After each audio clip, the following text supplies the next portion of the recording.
Welcome everybody to my webinar, Postbiotics, a new strategy for gut health and immunity.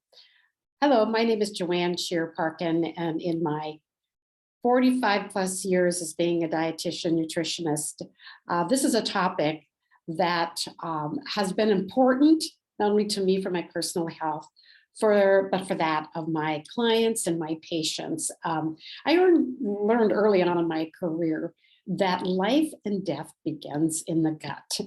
And more recently, in the last 10, 20 years, we've been learning more and more about the gut microbiome and how important your gut is for your overall health, and especially for your immunity. And actually, gut immunity will be kind of the focus of our talk today, with a focus on postbiotics. So let's get started by talking about your immune system. First of all, you have three different components of your immune system. Let's start with the first one. That is your adaptive immune system. Now, the adaptive immune system is something that develops over years. It's something that's acquired. It takes years to develop. This is the immune system that produces the antibodies, right? You have a foreign invader, that's an antigen, and you've got the B cells that come in and take it out. Then you have these other cells called the T memory cells. These are the very long-term memory cells that last for years and years, for a lifetime. Just like if you get chickenpox, and then your T memory cells remember that, right? So when that virus comes knocking again, guess what? It knocks it out, right? So your adaptive immune system improves with age. But the immune system that you're born with, which is called the innate immune system, actually is the opposite. It declines with age. Actually, this immune system, the innate immune system that you're born with, is very robust, right? But it doesn't have memory, and it does a great job in the beginning, but then it doesn't remember, right? It just is non-specific. Any pathogen comes in, it takes care of, and that does decline with age. The third component of your immune system is your barrier immune system, your skin and gut microbiome. Now, this is probably the most important of the three, because if you have a good gut microbiome, a healthy gut microbiome, that will boost up both the innate immune system and the adaptive immune system. So let's talk a little bit about the microbiome. What exactly is that? That is all of the bacteria, the fungi, viruses that reside within your gut. You have 3 times more human cells within your gut than you do in the rest of your body. 90% of your serotonin is produced in your gut. And your gut microbiome is unique to you. There isn't anybody quite like you out there that has that microbiome footprint. But the most important to remember about your microbiome, at least for today's talk, is that 70% of your immunity is within your gut. Now, this is a kind of a complicated looking little slide, and I hope you'll bear with me. I tried to find something simpler, but I thought this is just really important that you kind of understand this basics about the role of your gut epithelium and how important it is in relationship to your immune system. So you see that squiggly line on your screen, right? That represents your gut epithelium. That's your gut barrier. It's just a single cell barrier that lines your intestinal tract. And on the inside, basically within that center of that is your gut microbiome. On the other side of that single cell layer of your gut epithelium are these immune cells. Now you take a look at them, and there's listed there all the names of the different immune cells, right? T cells, B cells, neutrophils, dendritic cells, so on. All the different purple, pink, green dots. Those are immune cells. And the green on those, the green microbes on the inside communicate with all of these immune cells, and they interact. And this is what helps to keep your immune system healthy and modulate your immune system. Now, a little bit further over on the right, you'll see something called the translocation over here. So if you have your gut epithelium is damaged, then you're going to get some leaky compounds that are going to leak across the gut and into your systemic system that can cause inflammation, that can affect any organ in your body, especially your brain can be impacted by leaky gut, can cause inflammation in your body.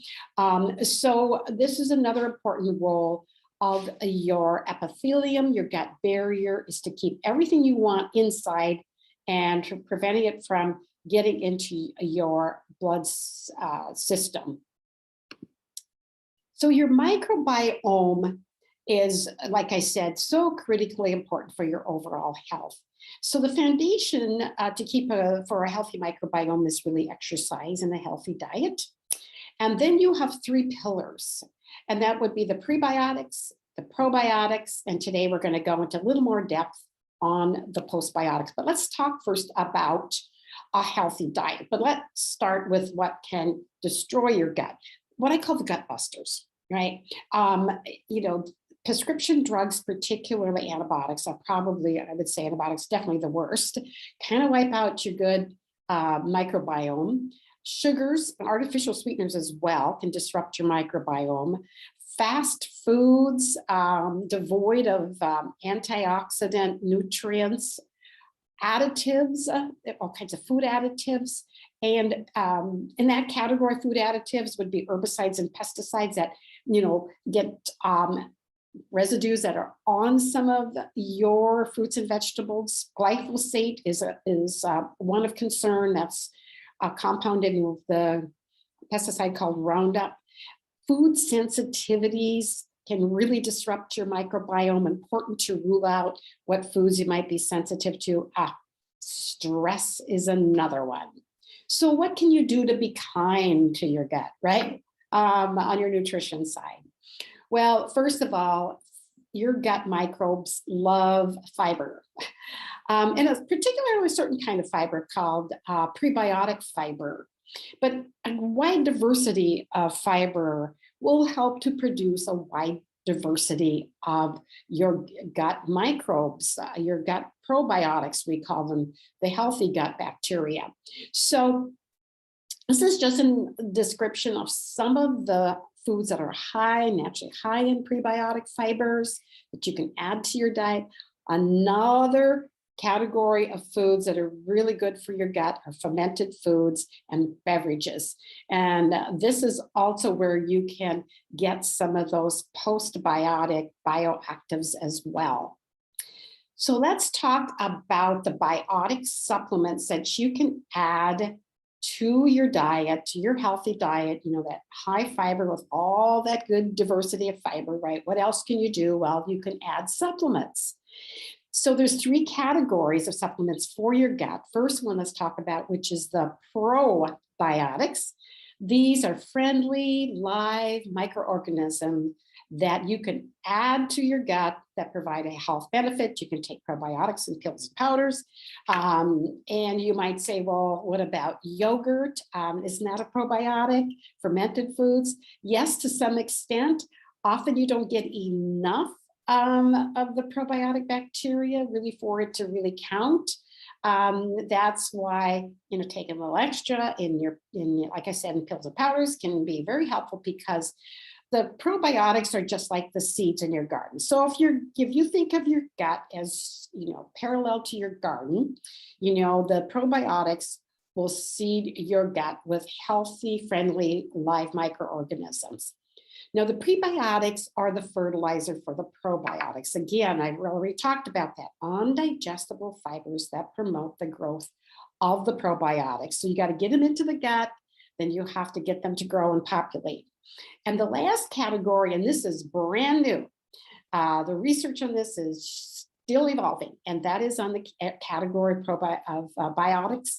It's called the postbiotics. And these are inactivated probiotics and their bioactive compounds. Think fermentation, right? Think about fermentation, what goes on within fermentation. In fact, I guess the best parallel I could think of is for your garden is I could think of the compost pile, you know, that you add all that organic material and it starts to ferment. And then you add that to the garden, right? So that is the biotic supplements. Now that I was like saying with the postbiotics, there's that fermentation, right, process going on, like with your compost pile. Well, there's a fermentation that goes on within your gut that produces postbiotics within your gut as well. So we already talked about that, how you take your probiotics, right? You take the seeds, you take the healthy live microorganism and you act them to your gut. Then what happens is that they feed on those probiotic fibers, right? That within your gut, that produces postbiotics. Probably the most primary postbiotics, I call them bioactive compounds, really is probably a really great term to use to describe them, bioactive probiotics. They're called short chain fatty acids. And these short chain fatty acids have just a wealth of benefits for your health that helps to, it's gut fuel. It helps with that epithelium layer of your intestinal tract. It helps to enhance and improve that gut lining of your intestinal tract. These short chain fatty acids can reduce the inflammation in your gut. And another thing that they do is enhance and improve the gut-brain axis, particularly when it comes to weight management, because when these short chain fatty acids help to produce anti-hunger hormones, leptin particularly, it's a satiety hormone, and another hormone called peptide YY that helps with appetite control. Yes, your gut plays a big role in weight management. How about that? Yes, the gut-brain axis, really important. And then what you can do is that we're talking about this fermentation process going on within your gut, producing bioactive compounds, postbiotics, but the same, so researchers have been looking at conducting the same kind of process outside the body and producing these postbiotic bioactives outside the body and the similar process that goes on inside the body. So let's take a look at that. Well, remember I was talking about the postbiotics that are produced from that fermentation in your gut. So this is the new, I would say, strategy. Another great tool that you can use is adding postbiotics to your diet. Well, when I went to research on postbiotics, I found there's a number of terms that have been used in the research studies. Mind you, this is pretty new research just in the last 15, 20 years. The number one term I found was called heat-killed probiotics. The next one, of course, was postbiotics, non-viable probiotics, paraprobiotics, ghost probiotics, tyndallized probiotics. So you see, this is so new, is that scientists were calling them a number and a variety of different terms until the International Scientific Association for Probiotics and Prebiotics met. This is an international, like I said, international organizations. All these scientists got together and they said, hey, we need to come up with a standardized definition for postbiotics. So I would imagine this organization is going to add another P after their name, don't you think? ISAPPP, right? The postbiotics. And so this is the definition that they came up with. And I'm going to break it down for you because, you know, scientists and kind of they get a little pretty technical, they get really technical with some of these terms. So let's start out with their scientific definition of a postbiotic. Postbiotics are a preparation of inanimate microorganisms and or their components, think bioactives, that confers a health benefit on the host. Okay, again, with whether it's probiotics, prebiotics, postbiotics, these all need to be scientifically valid to provide a host benefit. Who's the host? We are, right? We're the host. So here's another description. Postbiotics are deliberately inactivated microbial cells or cell components, either with or without their metabolites that confer a health benefit. So the postbiotics are not live bacteria. They're not live yeast. They're deliberately inactivated once they have been prepared a certain specific way. And it's really more the postbiotics. It's actually these microbial cells and what's inside of these cells and what's in the cell walls. And oftentimes they have metabolites too that go with them. And again, it's the cells that are so critically important. And of course, there's a variety of microorganisms that they use to make postbiotics: yeast, bacteria, fungus. And interesting, the research is showing that the health benefits of postbiotics are numerous, and they really do they parallel the pro and prebiotics in many respects. They have anti-inflammatory benefits, help with weight management, help with blood pressure management, cholesterol management. They have certain compounds that are great at killing off cancer cells. They provide antioxidant benefits, but the biggest improvement in the last ones that I'm going to talk about here, as far as the health benefits with postbiotics, are for the gut and the immune system. Immune system modulation. If your immune system is a little bit overactive, it can help to bring it down. If you're a little low, it's going to bring it up. Improved gut barrier function, antibiofilm effect, protection against pathogenic bacteria, and increases short-chain fatty acids. We already talked about those, right? Now, there's an advantage of the postbiotics over the probiotics, because remember the probiotics, that's right, the seeds, those are live microorganisms, right? So manufacturers have had a difficult time, with the whole manufacturing of probiotics, because these microorganisms are so fragile. They get easily destroyed by light and heat and the stomach acid. And so even in transportation, you can lose a lot of those probiotic bacteria. And, just sitting on the shelf, they can decline as well, even the stomach acid. Now, there's some really smart biotech companies out there that have come up with technology for the pills for probiotic bacteria that will help to protect them so that they can be self-stable. They survive the stomach acid. So there's really some new great technology on that, which is helping to get that delivery system better for your probiotics. They made, and because the postbiotics are not live bacteria, they may be better suited for supplements and putting into food products, right, than the probiotics, because the live bacteria, there's an issue with those. And also this is an alternative for boosting gut health in people where you don't want to give live bacteria. You don't want to give live bacteria to people who are severely immunocompromised, like critically ill patients in the ICU. We kind of were hesitant to give them a lot of probiotics, and also with preemies and neonates. So in the next few slides, what I'm going to do is I'm going to give you an example of some postbiotics. And I found this on the internet at a website called Food Navigator, USA.com. And the title was Postbiotics, an Emerging Trend in Functional Foods and Beverages. So Arthur Daniel Midlands developed a probiotic strain called BPL1. This reduced visceral fat and waist circumference in a human clinical trial. They then took and heat treated this probiotic strain, in other words, inactivated it, so it's no longer a live bacteria. And that's where you get that BPL1, and in another human clinical trial was found to have similar benefits. Now, ADM is pretty excited about this because postbiotics are more stable and can be included in a wide variety of products, right?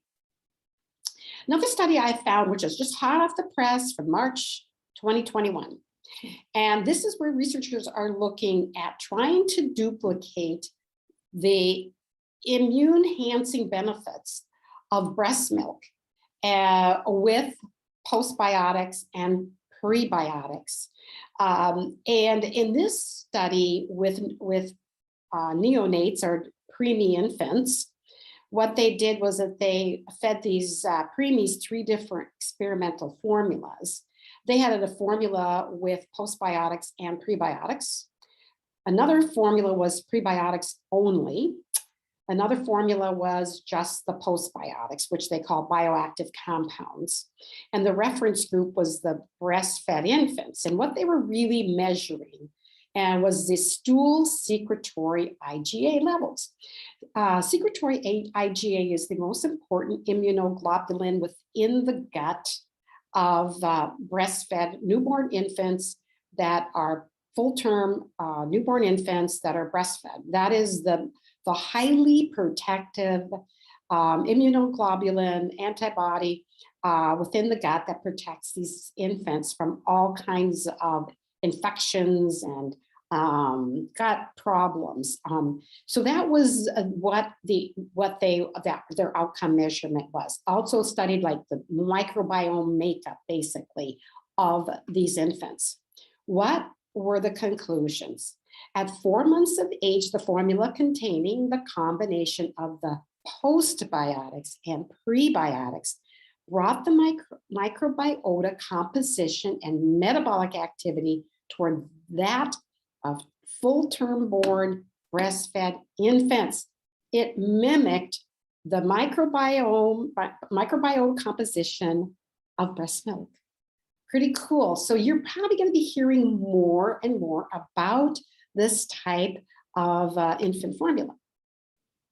And the last postbiotic I'm going to talk about is something that's called a fermented yeast extract. It's a very potent postbiotic. What's exciting about this is that there's a lot of great research on it.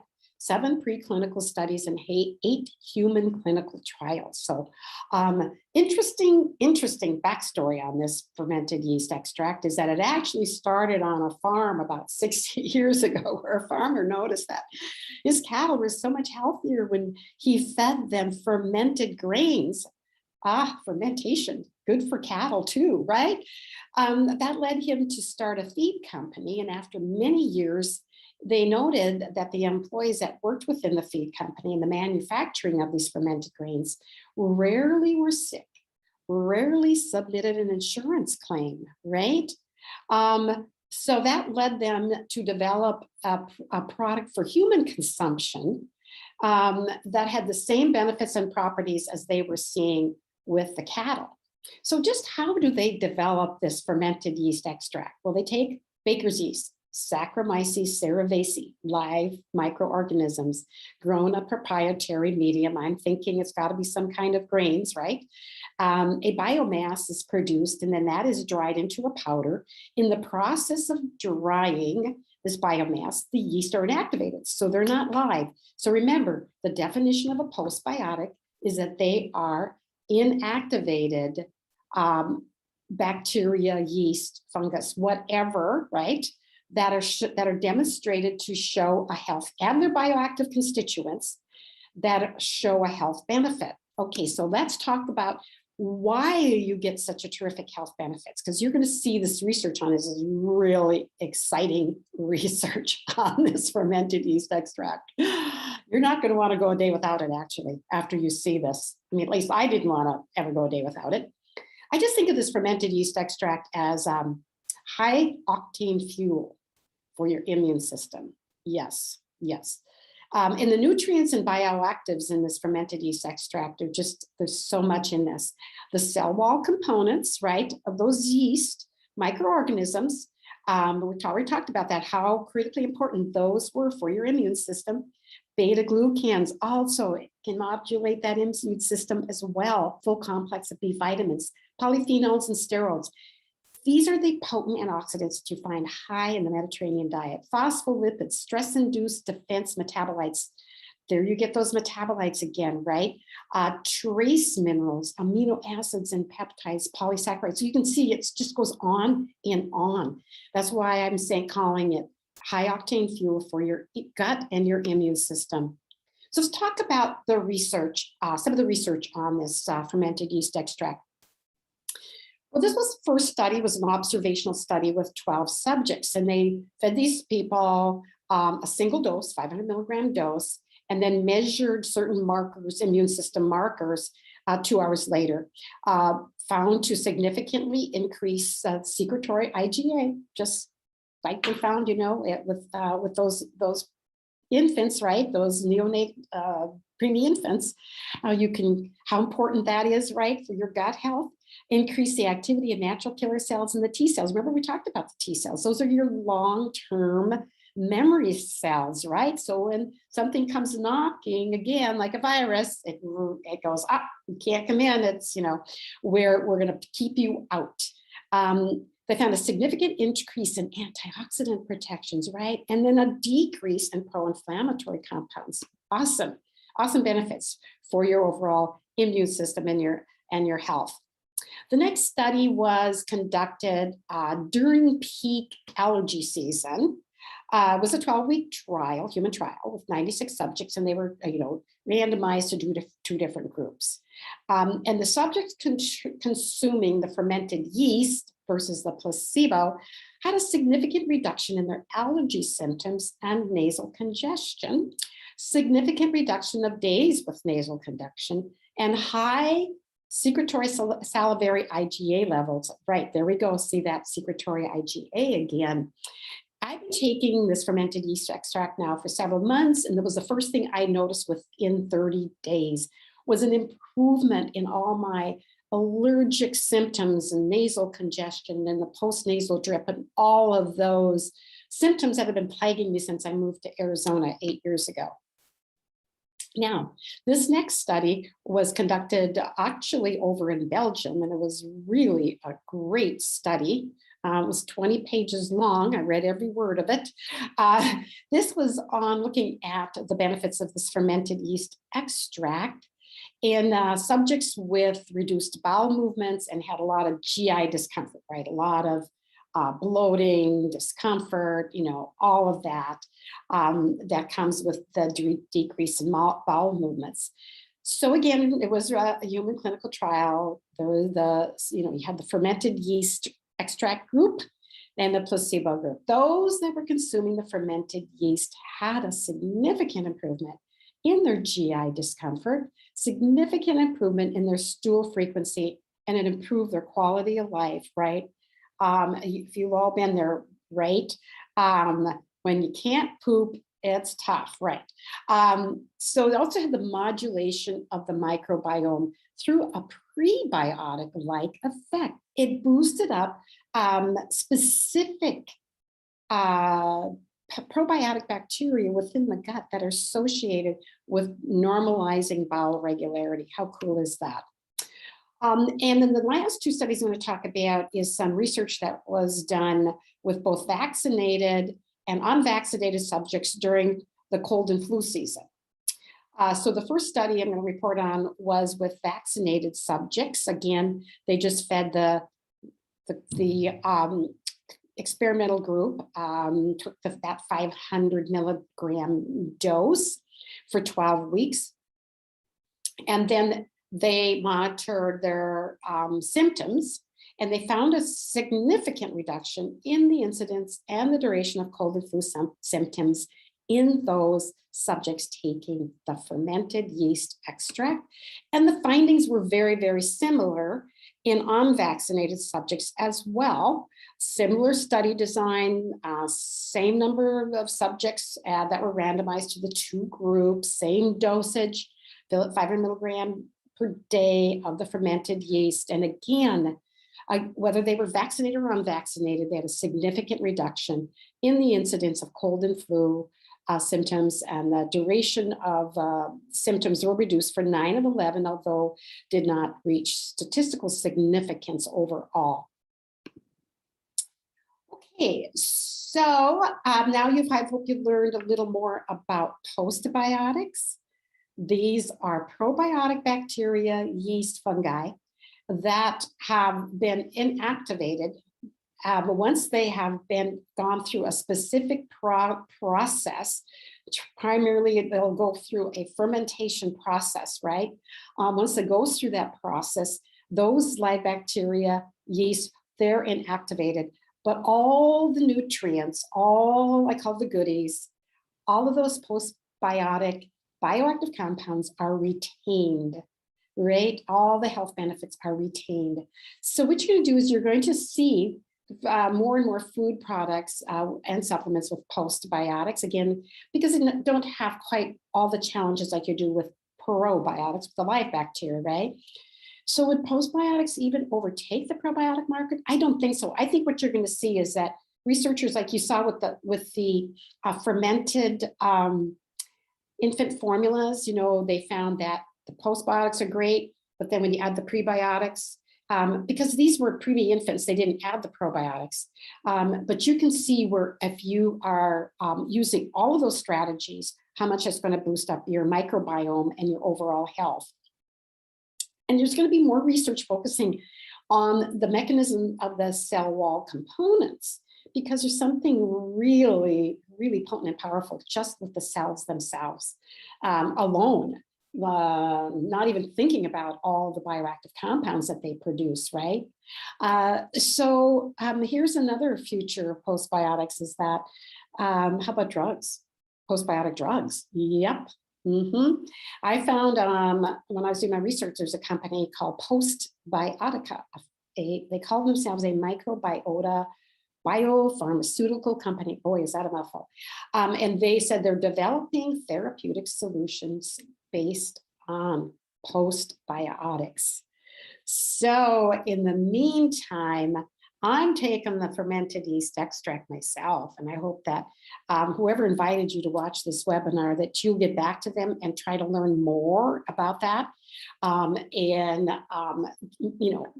get your questions answered. So again, thank you for joining me. It's been so great chatting with you today about postbiotics, another new strategy for gut health and immunity. So thank you, everyone. Thank you again for joining me. Really happy to talk to you today. Take care. God bless.